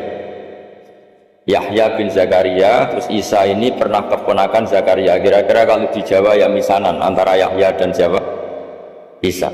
Jadi ada 3 nabi yang seperiode. Tapi yang paling berkompeten, yang sederajat kira-kira seperti itu hanya Isa dan Yahya.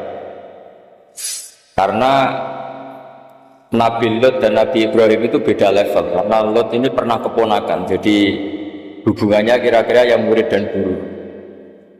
Terus Musa dan Harun itu juga nggak level, karena Nabi Harun ini jadinya nabi itu atas permohonan Nabi Musa. Sehingga meskipun Harun itu kakaknya, tapi nggak berani bantah. Jadi Nabi Musa itu dalam cerita beliau itu alsak. Alsak itu lesannya agak kedal. Tapi ini alsak yang barokah. Jadi dulu ceritanya Musa kecil karena dia seorang nabi, beliau seorang nabi. Itu kalau melihat Fir'aun itu mangkelnya bukan main. Padahal kecilnya dirawat Fir'aun. Singkat cerita mulai kecil sudah usil. Kalau melihat Fir'aun itu ya jenggotnya dipakai mainan. Pokoknya nakal. Lama-lama Fir'aun curiga, dasar orang Israel. Nabi Musa ini turunan Israel. Lama-lama Fir'aun itu yakin kalau itu sengaja. Akhirnya Fir'aun mau membunuh Musa. Terus kata istrinya Fir'aun, Musa itu masih anak kecil, jadi seperti itu ya bawaan anak kecil, bukan bawaan kebencian terhadap orang Kipti, orang Mesir. Kalau dalam bahasa kitab kuno Mesir itu Egypt Al-Kipti, makanya disebut Maria Al-Kiptiyah. Kalau orang sekarang bilang Egypt itu bahasa kunonya Mesir itu Al-Kiptiyah. Nah, memang secara bahasa Arab Mesir itu gak mungkin, bahasa Arabnya Mesir itu gak mungkin, karena Misro itu maknanya kota. Jadi kalau kamu bilang kamu kemana, ke Misro, ke kota, dan ya kota mana, ya kota Mesir, itu bisa debat kusir. Jadi ya kayak kita lah, kita sekolah di mana, di madrasah. Madrasah terjemahnya apa? Sekolah. Nah, kemudian oleh istrinya Fir'aun ya gini saja, buktikan kalau Musa itu masih anak kecil. Masyhur itu dalam cerita, dikasih bara api sama apel. Sebetulnya Musa kecil ini sudah pinter mau milih apel. Sama malaikat Jibril diarahkan tangannya itu ngambil apa? Bara api terus dikunyah. Itu yang menyebabkan lisannya Musa itu alsak, agak pelat. Nah ketika jadi Rasul itu akan repot karena nanti harus pakai penerjemah. Jadi seorang Rasul tapi lisannya tidak apa? Cakap. Akhirnya Nabi Musa realistis, gantikan ketika diutus, wa akhi Harun wa afsahu minni lisanan fa arsilhu ma'yarid ayyusaddiquni inni akhafu ayyukadzibun. Ya Allah, saudara saya Harun itu lisannya lebih fasih, tolong jadikan dia Rasul sebagai penguat saya. Akhirnya Allah mengabulkan doanya Nabi Musa, kemudian Harun dijadikan sebagai apa? Rasul. Sehingga meskipun satu angkatan, Harun dan Musa ini enggak level. Artinya enggak level itu ya Harun yang takut Musa. Terus ketiga ini Nabi Yahya dan Nabi Isa. Ini umurnya ya seangkatan, kecerdasannya, jadi nabinya sama-sama mulai kecil. Kita tahu Nabi Yahya termasuk yang diberi khitab Allah, ya Yahya khudil kitaba biquwwah wa atainahu hukma sobiyya. Yahya, berpeganglah kitab secara kuat dan dia saya kasih kenabian ketika kecil. Sama dengan Nabi Isa yang disebut wa yukallimun nasa fil mahdi wa kahla. Sehingga karena selevel Dua nabi ini menjadi figur besar dalam manhaj, dalam metode dakwah. Dua, karena masih misanan, jadi kalau Jawa kira-kira mirip misanan. Dua nabi ini kalau memilih satu kampung, itu kalau Nabi Yahya itu milih kalau singgah di satu kampung, Nabi Yahya mesti tanya, orang sini yang paling soleh siapa, yang paling baik siapa. Ya terus singgah atau nginap di rumahnya orang baik. Tapi kalau Nabi Isa enggak, orang sini yang nakal siapa, yang paling beling siapa. Terus Nabi Isa singgah di situ. Akhirnya ada pertanyaan dari Nabi Yahya, lima tanzilu ala syirarin nas. Kenapa kamu selalu singgah di orang-orang nakal? Syirar itu orang-orang nakal. Masyhur itu Nabi Isa menjawab, ana tabibun udawil mardo. Di mana-mana Nabi itu ibarat seorang dokter, kerjaannya tentu menyembuhkan orang-orang yang apa? Sakit. Jadi dua nabi ini sering berdebat, tentu debat yang baik, dan itu menjadi cara Jawa itu punjeri ilmu. Jadi manhaj ilmu besar antara Yahya dan Isa. Begitu juga Nabi Yahya itu kelihatan agak rileks, panik, saking takutnya sama Allah.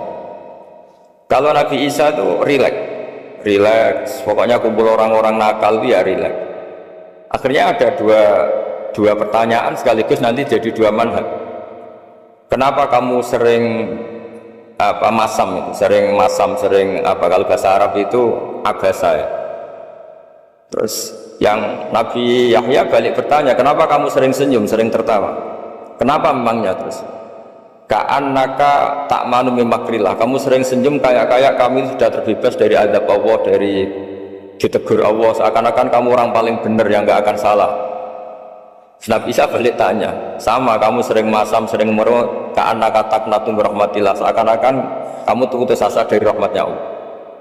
Sehingga kemudian itu jadi manhaj besar. Kalau terlalu senyum ya dianggap orang yang kayak gak punya perasaan dosa gitu. Tapi kalau terlalu masam, terlalu merenggut, seakan-akan rahmat Allah itu terbatas, sehingga seakan-akan Allah itu rahmatnya nggak cukup lah untuk mengelola manusia ini. Sehingga itu jadi metode besar yang masyhur itu dalam sebuah hadis Nabi ngendikan, ulama ummati ka anbiya'i Bani Israil. Ulama umatku itu kapasitasnya atau fungsinya atau manfaatnya setingkat nabi-nabi Bani Israil. Karena ketika umat ini nggak ditunggui para nabi setelah Rasulullah SAW, itu yang nunggui hanya ulama. Tapi ulama ini sudah cukup mewakili para nabi Bani Israil. Dan banyak syurahul hadis, para menyarah hadis mensarahkan, Nabi tidak ngendikan ulama ummati kamisli seperti saya, tapi ka'ambiyai Bani Israil, bagaimana nabi-nabi Bani Israil. Nabi Bani Israil itu macam-macam, termasuk ada yang tidak nikah, yaitu yang bernama Yahya dan Isa. Delala umatnya Nabi itu ada orang alim alamah yang ilmunya melegenda, yaitu namanya Imam Nawawi. Itu tidak nikah sampai kabudut. Meskipun dalam ajaran syariatnya Nabi an-nikah sunnati, tapi selalu ada orang yang ditakdir tidak nikah karena masyhur, karena sibuk ngurus ilmu, bukan karena tidak laku. Yang jelas itu bukan karena tidak laku. Imam Nawawi itu ganteng, orangnya yang normal, tapi karena sibuk nulis, beliau sampai kabudut itu tidak nikah. Imam Sibawayh itu suka sekali sama ilmu, menjadi istri utamanya ya ilmu. Dia ganteng, Sibawayh itu maknanya tuh apel, dia ganteng sekali, sampai banyak cewek yang senang. Akhirnya dia nikah. Saya nggak pernah dikumpulin. Dia belajar terus. Ketika beliau ke pasar, dulu nggak ada supermarket, beli kertas, kitabnya dibakar semua sama istri. Dikira istrinya terus mencintai dia, malah diceraikan. Itu siapa? Imam Sibawayh. Terus ada umatnya Nabi yang paling unik di dunia, mungkin Pak dosen, saya kiai pun nggak bisa nih. Tuh ada orang tuh ganteng sekali, istrinya cantik sekali. Itu tahu-tahu sudah 10 tahun tidak pernah hubungan suami istri. Karena ketika si suami itu tahu istrinya cantik, itu langsung sholat sujud syukur, sholat terus, saking senengnya punya istri cantik. Yang istrinya cantik juga solihah, tahu suaminya ganteng ya terus sholat terus syukur. Itu sampai berhari, sampai bertahun-tahun. Terus ketika ketemu cocokan, dek kita sudah nikah berapa, terus dilihat hanya sudah 10 tahun tapi tidak pernah hubungan. Oh itu nggak kebayang, itu ganteng sama cantik, kalau jelek sama jelek itu mungkin. Yang satu bilang naudzubillah, atau itu kan nunggu rafa saja. Ini enggak ganteng sama cantik. Nah, kenapa kualitas ulamanya Rasulullah itu bisa seperti Nabi Bani Israel? Karena agama ini, umat ini sudah ada ditunggui para nabi. Sehingga mau tidak mau kualitas ulama, alhamdulillah barokahnya Nabi itu berkualitas kayak nabinya Bani Israel. Nah, ini penting sekali saya utarakan supaya dicek saja. Kalau kita nggak percaya, dicek saja dalam hadis-hadis sahih. Misalnya begini, ketika Nabi memenangkan perang Badar, itu ada Asra Badrin, tawanan-tawanan perang Badar. Nabi suka musyawarah, suka rembukan. Ya Abu Bakrin, menurut kamu tawanan ini diapakan? Kata Abu Bakar, hum asyiratuka, mereka itu keluarga engkau, orang-orang Quraisy. Ya dibebaskan saja, pakai tebusan. Nanti uang itu kita kelola supaya jadi penguat Islam, dan orang-orang ini merasa utang jasa karena harusnya dibunuh, tapi kita bebaskan. Tanya, bagaimana kamu ya Umar, menurut kamu? Kata Umar, ini kan orang-orang yang dulu ingin bunuh kamu, yang ingin menghabisi jenengan, ingin dan sudah ngusir jenengan. Ya setelah ketangkap ya dibunuh, kok repot. Apa kata Rasulullah? Rasulullah spontan ngendikan, inna masalah kayak Abu Bakrin kamasali Ibrahim, kamu ibarat kayak Nabi Ibrahim. Isqala faman tabi'ani fa innahu minni wa man asani fa innakal ghafurur rahim. Jadi Nabi Ibrahim itu unik, melihat umat itu sesyafaqah itu. Syafaqah itu banget sayangnya. Nabi Ibrahim cara berpikir, faman tabi'ani fa innahu minni, orang yang ikut saya ya Allah pasti golongan saya, tentu layak masuk surga. Wa man asani, orang yang mendurhakai saya, fa innakal ghafurur rahim, engkau maha pengampun. Bukan yang mendurhakai langsung masuk neraka, engkau maha pengampun. Wa masaluka ya Umar kama salin Nuh, isqala rabbi la tazar ala ardi minal kafirina dajjara. Umar, kamu mirip Nabi Nuh, inginnya semua orang kafir dihabisin. Ya masyhur kan, Nabi Nuh itu nggak ingin ada orang kafir sampai ada banjir tufan. Nah, kalau sampean tanya bedanya apa dengan garis keras sekarang, bedanya ya beda sekali. Kalau Nabi Nuh benci sama orang kafir itu diserahkan yang punya, sehingga yang punya yaitu Allah yang menghukum dengan banjir bandang. Tapi kalau kita kan kadang kita bertindak sendiri, jadi potensi disalahkan. Yang jelas dalam hadis-hadis sahih, Nabi Nuh itu tidak bisa mensyafaati karena itu. Ketika diminta syafaat, ini hadis sahih, bukan ada di Bukhari, ada di Muslim. Karena biasanya kalau di kota itu ditanya, ini sahih enggak? Untungnya yang tanya kadang enggak paham, ini alhamdulillahnya, jadi wah repot. Nabi Nuh itu diantara sebabnya enggak bisa mensyafaati adalah pernah corong Jawa maksudno kaume. Kalau dalam bahasa Arab itu da'a li Zaidin berarti mendoakan positif, kalau da'a la Zaidin mendoakan negatif. Kalau orang Jawa itu ada doa, ada pasot. Nabi Nuh adalah orang yang pernah maksudkan kaumnya. Nah, saya cerita sedikit tentang Nabi Nuh dan Nabi Ibrahim. Nabi Ibrahim dianggap tadi cerminannya Abu Bakar, dianggap niru Ibrahim, cerminannya Umar dianggap niru Nabi siapa? Nabi Nuh. Lalu kalau sampean tanya, bedanya gimana? Begini logikanya. Andai kan kita mengkaji secara akademik begini. Ada ulama besar namanya Abdul Hasan Asyadzili, itu masyhur di Indonesia menjadi Thariqah Asyadziliyah. Terus ada seorang muridnya minta gini, ya Abdul Hasan Asyadzili, tolong saya dikasih ijazah supaya saya tidak pernah maksiat di bumi ini. Karena saya takut sama Allah, kalau saya maksiat itu merasa tidak nyaman dengan Allah. Abdul Hasan Asyadzili ini malah marah besar. Atuhibbu alla tadhhara maghfiratuh. Kalau kamu tidak pernah maksiat, berarti kamu suka maghfirahnya Allah Ta'ala itu tidak kelihatan, karena nggak ada yang maksiat. Tapi bukan dukung kamu yang tidak ada, ini cerita ilmiah.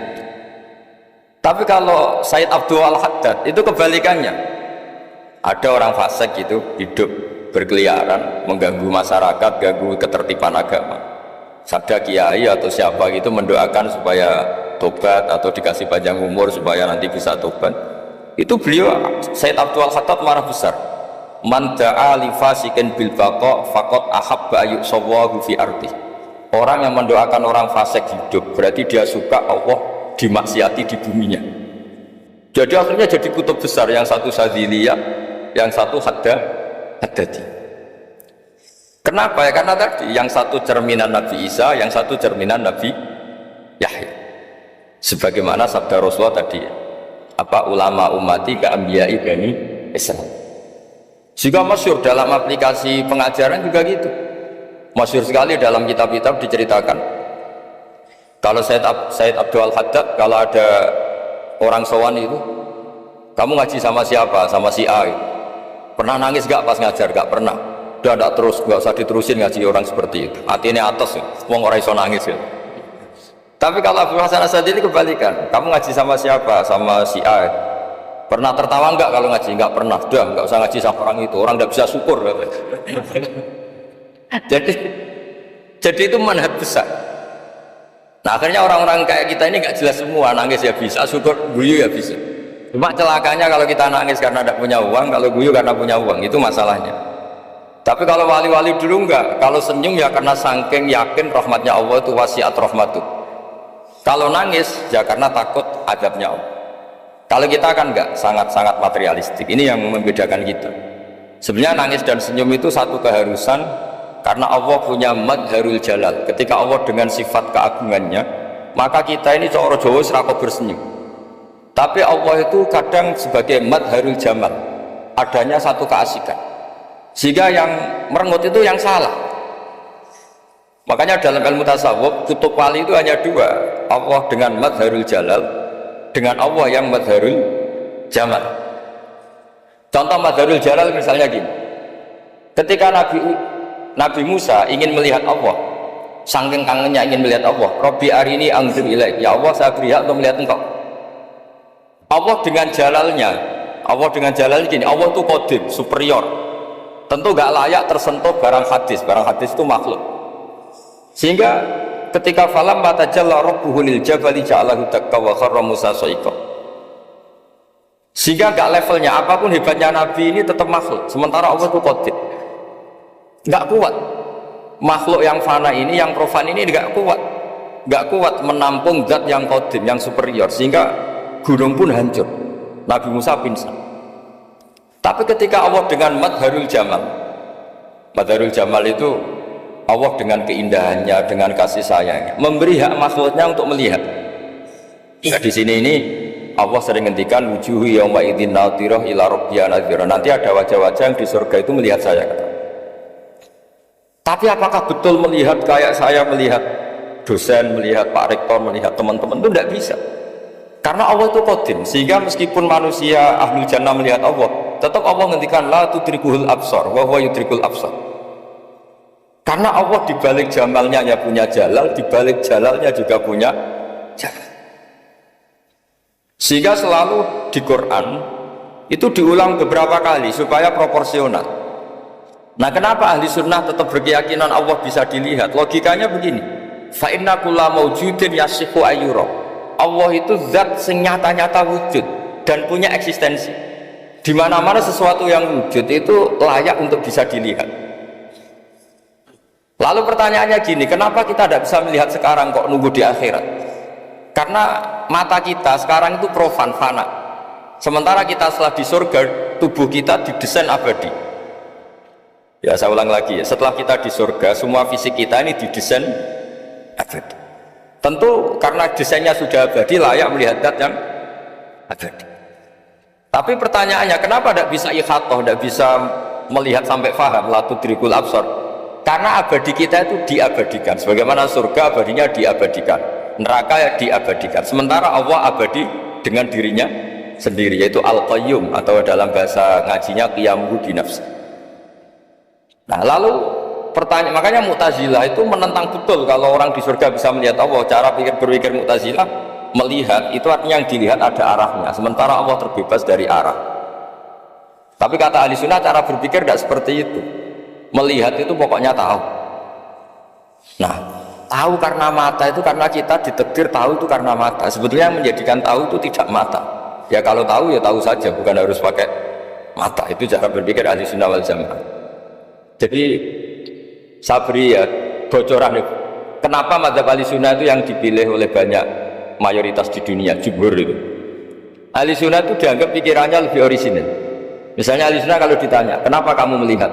Ya melihat saja. Kenapa kamu mendengar? Ya mendengar saja. Kesannya itu tidak rasional, kayak orang yang kayak orang yang nggak pinter itu. Tapi sebetulnya itu yang benar. Jadi cara berpikir ahli sunnah itu melihat itu menjadi tahu. Menjadi tahu itu bisa karena mendengar, bisa karena melihat, bisa karena dikasih tahu, bisa karena bersentuhan. Sebab itu di Quran itu ada ayat ala ya'lamu man khalaqa, bukankah zat yang menciptakan itu menjadi tahu.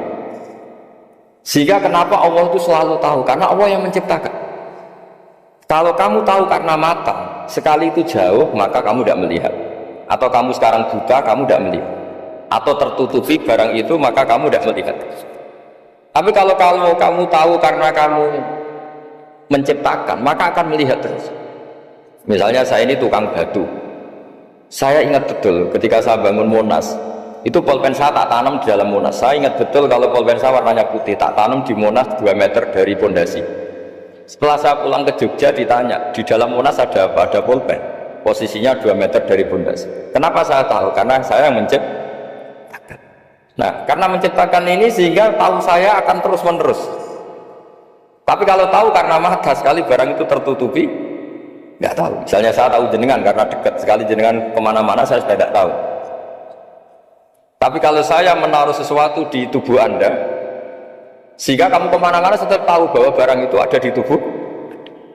Nanti kalau ada yang protes, tapi bisa saja Gus barang itu dicuri orang, kemudian Anda tidak tahu. Yang menjadi tidak tahu karena saya sudah tidak menciptakan suasana itu. Selagi saya yang menciptakan, maka akan tahu terus. Nah, tapi karena Allah ini menciptakan semua yang ada di bumi, maka Allah tahu terus. Sehingga Allah tahu cara bikin kuman. Terus tahu bahwa manusia itu punya kuman, kumannya punya organ, organnya juga punya kuman. Mesti gak kebayang. Kamu bayangkan kayak, makanya Allah itu kalau cerita sederhana, innallaha la yastahi ayyadriba mathalam ma ba'udatan fama fawqaha. Allah itu tidak malu bikin perumpamaan nyamuk, karena nyamuk itu lebih dahsyat timbang gajah. Para pematung itu disuruh bikin gajah masih mampu, bikinkan patung gajah mungkin masih sanggup. Tapi kalau tak suruh bikin patung nyamuk, nggak usah bikin hidup, patungnya saja sekecil itu. Padahal nyamuk kecil itu punya organ tubuh, lalu bikinnya organ tubuh nyamuk itu kayak apa? Organnya punya kuman, kumannya punya organ, organnya juga punya kuman. Sehingga orang-orang alim itu baca nyamuk itu lebih jadi ayat Allah ketimbang lihat dinosaurus. Tapi sekarang orang itu nggak tertarik ceritanya. Jadi beda perasaannya orang alim sama orang awam. Kalau orang awam itu melihat mukjizat kan yang dasar-dasar kayak dinosaurus, gajah, wow. Kalau orang alim malah melihat nyamuk. Nah, kealiman seperti itu terjaga di umatnya Muhammad, di umatnya Rasulullah Muhammad SAW. Karena ketika umat ini tidak ditului para nabi, itu Allah menjamin Muhammad, ulama umatmu nanti punya kemampuan seperti nabi. Tentu tidak dalam keutamaan ya, keutamaan tentu enggak sekelas sama nabi. Kenapa itu terjadi? Karena tadi para nabi ini mewakili sekian karakter. Kalau kita sangat mencintai Indonesia, maka kita akan tegas siapapun yang ingin menghancurkan Indonesia. Itu kira-kira cerminan Nabi Nuh.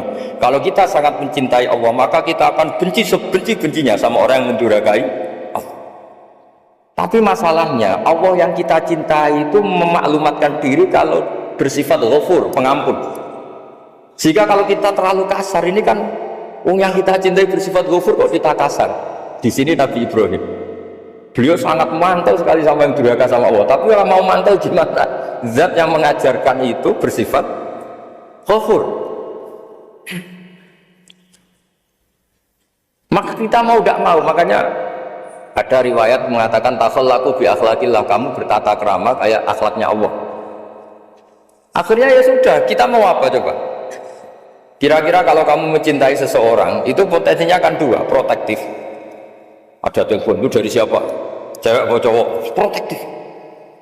Itu bukti cinta atau bukti suudon? Kan tidak tahu. Tapi misalnya kamu cinta perempuan terus WA-an sama lelaki gak apa-apa, jalan sama lelaki gak apa-apa, sama masa lalunya pacarnya juga gak apa-apa. Itu cinta apa pembiaran? Kan sama-sama gak jelas. Nah kira-kira mencintai Allah itu kira-kira analoginya seperti itu. Kalau yang satu protektif, Allah harus zat satu-satunya yang disembah, nggak boleh didurhakai, nggak boleh dikhianati kok. Sehingga ini sangat keras sekali. Nah, ini Nabi Nuh. Di sini ada Nabi Ibrahim, karena orang yang zat yang kita cintai bersifat ghafur, Jika kalau kita terlalu tegas beda dengan sifatnya Allah yang bersifat khauf. Nah umatnya Nabi seperti itu mulai dulu. Ada yang moderat, ada yang keras, ada yang setengah keras, setengah moderat. Ada yang ngambil sikap, oh urip mangan turu, sementara mati. Nah, itu lebih baik itu timbang punya istihad tapi gak jelas, mendingan. Itu ada riwayatnya, suatu saat ibadah akhir umatku terbaik adalah tidur. Maksudnya tidur itu gak ngambil sikap, masyhur itu. Saya beri riwayat yang ada di Bukhari Muslim.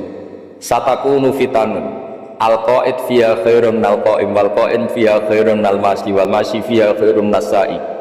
Nanti di akhir zaman itu banyak fitnah, kata Rasulullah.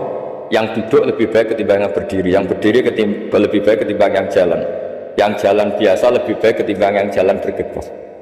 Man tasyarrafa laha tastasrifu. Fitnah itu adalah siapa yang terlibat maka akan semakin parah. Sehingga semenjak itu ulama berpikir nanti di akhir zaman kalau ada fitnah itu sebaiknya orang ngambil sikap sepasif-pasifnya, secuek-cueknya.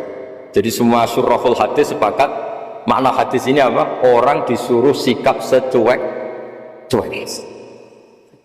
Misalnya pilihan presiden, contoh kecil pilihan presiden. Mungkin para intelektual nggak merasa, tapi kalau ulama itu cara berpikir beda. Pilihan presiden, kamu fanatik milih A, yang satu fanatik milih B, ya presiden atau bupati atau gubernur. Terus yang satu bilang gini, wah kalau nggak di presideni A, nggak di bupati A, nggak di gubernur A, negara ini rusak. Mungkin betul dari segi jejak rekamnya A ini bagus. Tapi pertanyaannya secara tauhid, bagaimana Anda menggantungkan kesejahteraan sama makhluk? Kamu gak pernah terusik begitu kan para intelektual? Itu kan melukai. Bagaimana mungkin Anda menggantungkan kesejahteraan dengan seorang makhluk? Wah kalau di presiden A pasti Indonesia makmur, kalau bupati A pasti Sleman makmur, pasti Bantul makmur. Nah, bagaimana mungkin makhluk yang sedang soleh kamu pastikan selalu soleh? Wong dia makhluk bisa berubah. Sementara yang B misalnya fasik, wah kalau dipimpin B pasti rusak negara. Bagaimana kamu pastikan B yang fasik selalu fasik? Dia saja dia husnul khotimah, yang fasik pas mimpin jadi soleh, yang soleh pas mimpin jadi fasik. Akhirnya ulama karena tahu sifat manusia itu rubah-rubah dan kendali di tangan Allah, sikapnya nggak jelas. Saya ini termasuk orang yang terkenal nggak jelas. Karena kalau ditanya, Gus sampai pilih presiden mana, bakti mana? Sanut pangeran sing dadi aku loyal. Wah, anut pangeran yo kacau. Wah, kowe kacau menan anut pangeran kan. Ini kan sudah tidak sambung karena pikirannya ulama. Memang nggak beda, cara berpikir ulama itu beda. Bahkan bapak saya itu kalau didik saya itu begini. Kalau meseli saya atau ngirim saya dulu itu kan pakai mesel. Ini uang kamu 500.000 untuk kamu. Mesti ditambahi 100.000 ini untuk buat jajan sama teman-teman.